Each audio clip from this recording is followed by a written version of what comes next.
May 18, 2025 to approximately December 5, 2026 or early January 2027, Rahu is moving into Aquarius and Ketu into Leo. This is just not a shift of signs. It is much more.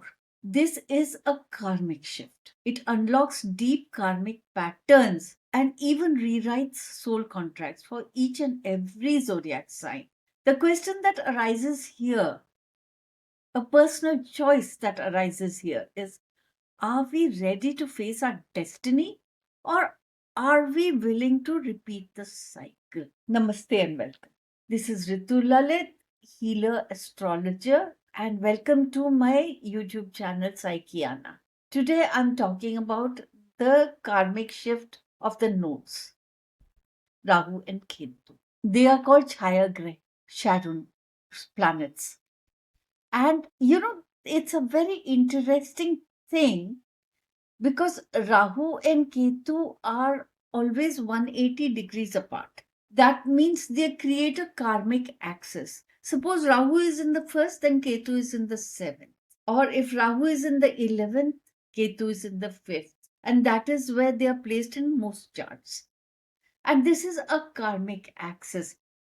It is a balance between personal identity, which is Rahu, and relationships or creative outlets, which is Ketu. And right at this moment, Rahu is moving into Aquarius. Now, Aquarius is a very altruistic sign. It is about collective greatness, collective collaboration.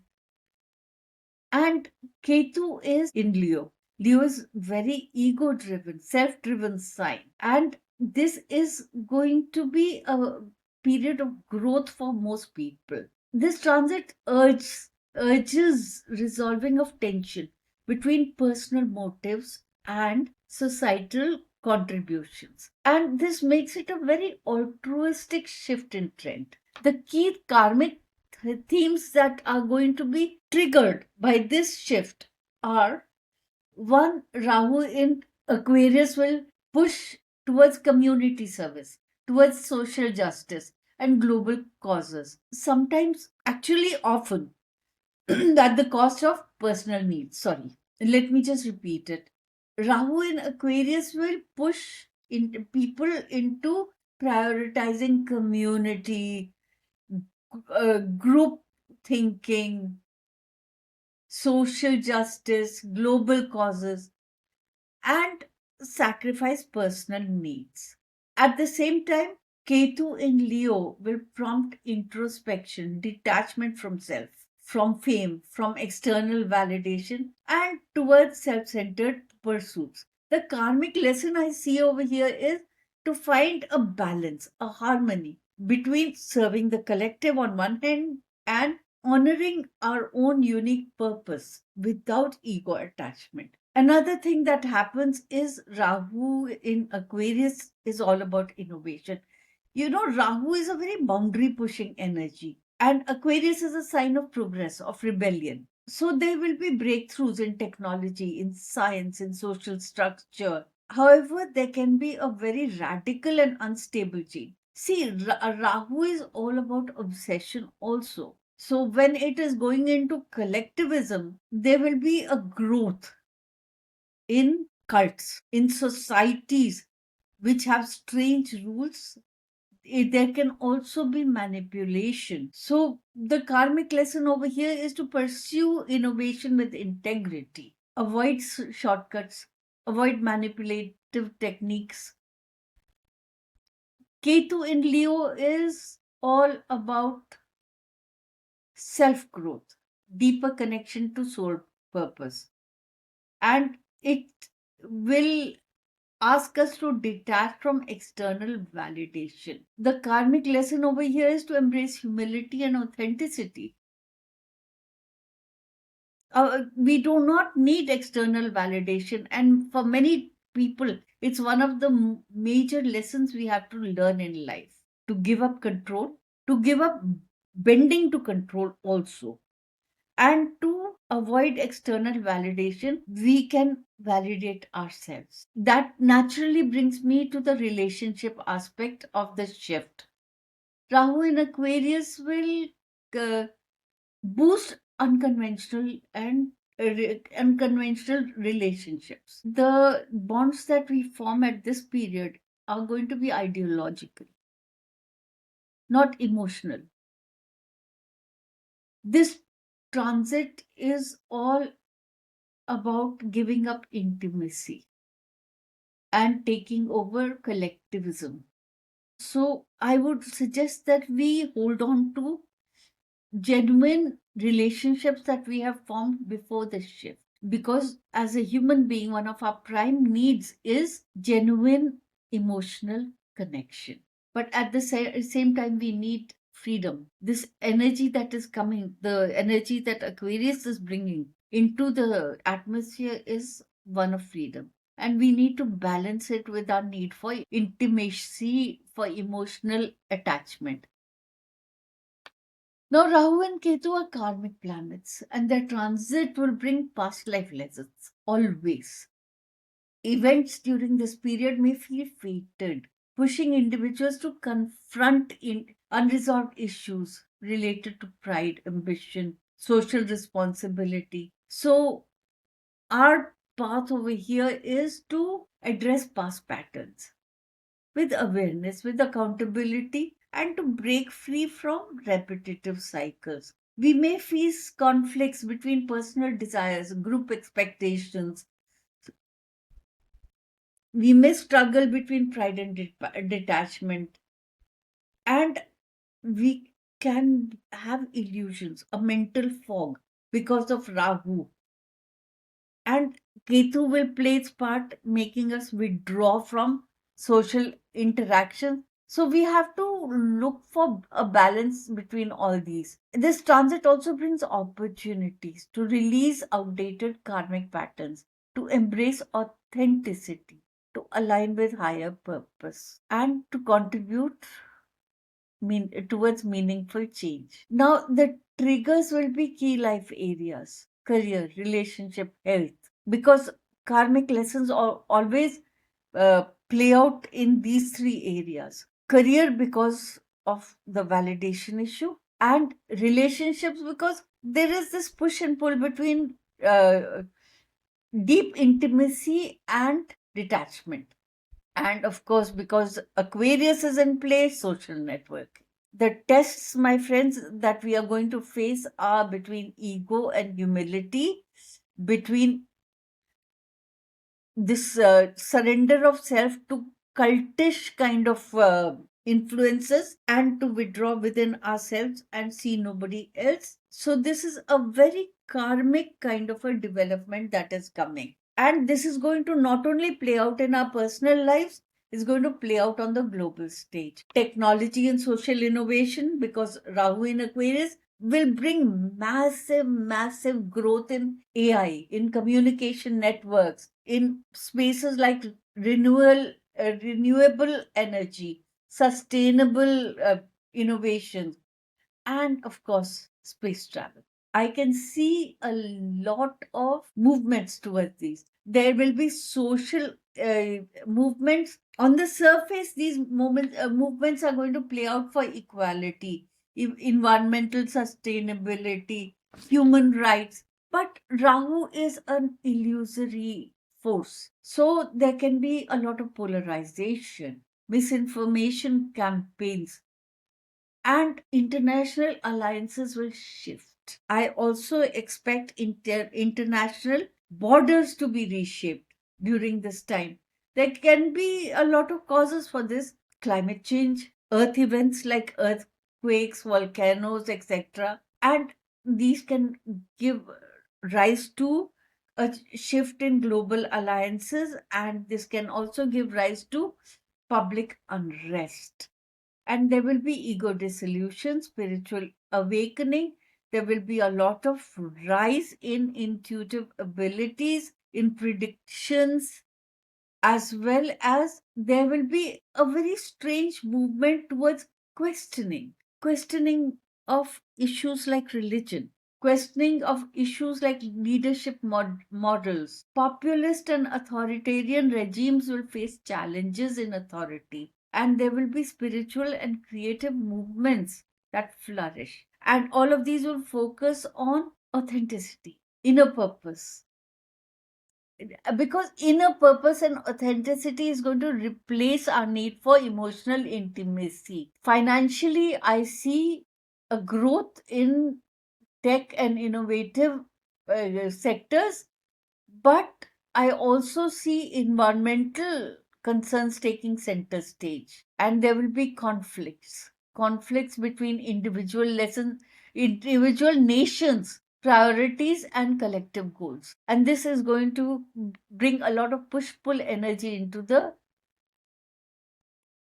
uh, planet, as well as I see Rahu's energy causing a lot of disruption in supply chains, energy markets. Now, I actually did a deeper analysis on the specific effects of this transit on India and Pakistan, because I live in India, as well as historically, there has been a lot of tension between these two nations. They have a very unique bilateral relationship, na? A dynamic between the two nations. Plus, I have the birth charts of both these nations. So, India's moon sign is Cancer and India's ascendant is Taurus. During this transit, Rahu will be in Aquarius, 10th house, that is career and public image. And Ketu will be in Leo, 4th house, homeland, domestic stability. Rahu in 10th house means amplification of India's global presence. It will gain in stature in international diplomacy, technology, and innovation. There will be advancement in space, AI, renewable energy, but there is this influence of Rahu, which will lead to over ambition. There could be diplomatic missteps and some controversies if we are not very careful. Ketu in fourth house means that we are very, very conscious of our homeland, our security, internal security, domestic attachments. I expect a lot of reforms in sectors like property, agriculture, infrastructure. But at the same time, there will be an amplification of protests or regional tensions. The karmic themes here are national identity and unity and global ambitions.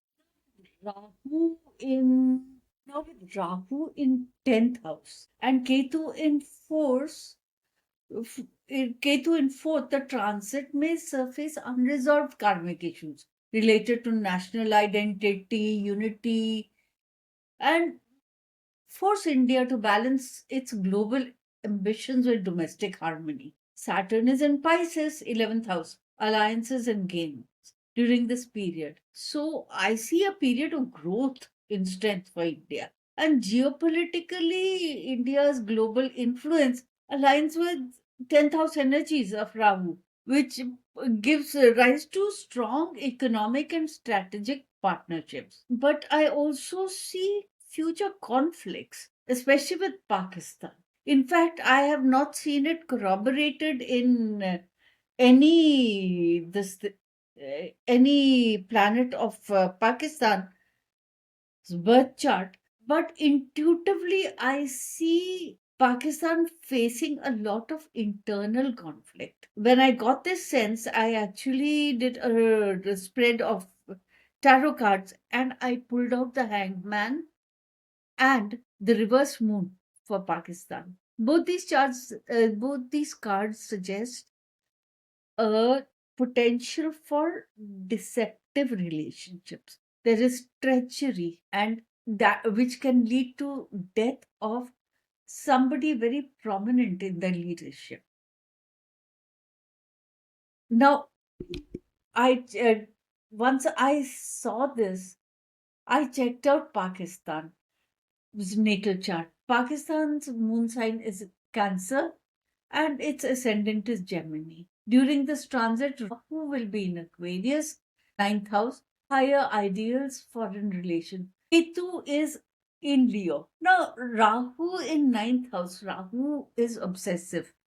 Rahu is unconventional. Rahu is Chayagre, smoke. Pakistan is falling back on China and Middle Eastern nations for support. At the same time, since Ketu is in third house is communication, neighbors. There can be a risk in isolation for Pakistan thanks to Rahu being in ninth house. The policies that Rahu will push for are unconventional policies, and it is going to make Pakistan rely on unconventional diplomacy. And that is a very easy way of going into miscalculation.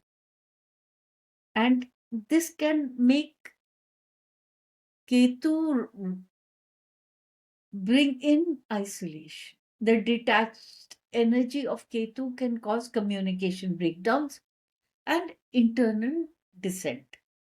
Pakistan's economy is heavily reliant on agriculture. And with this water treaty in jeopardy, the Indus River Treaty, there is a risk in drop in agricultural income. And that is going to cause a lot of internal domestic pressure on Pakistan. And Rahu's influence can lead to an over reliance on international aid for Pakistan, and this causes it to risk its sovereignty. So, astrologically, the prospects are not so good for Pakistan. Plus, I can still remember the deceit being shown, the deceit and the attack on Pakistani leadership being shown by the moon reverse and hangman in my tarot reading. One very strange development with this extension of the tension between India and Pakistan can be the regional stability of the South Asian region. The way I see it, India with its Rahu in Aquarius will push for regional tech, economic initiatives. And Ketu can highlight national tendencies, hindering cooperation, and neighboring countries like Afghanistan, Bangladesh will face indirect effects while navigating their own Rahu and Ketu placements. I have not seen Bangladesh's chart or China's, but I definitely think they will be affected by it.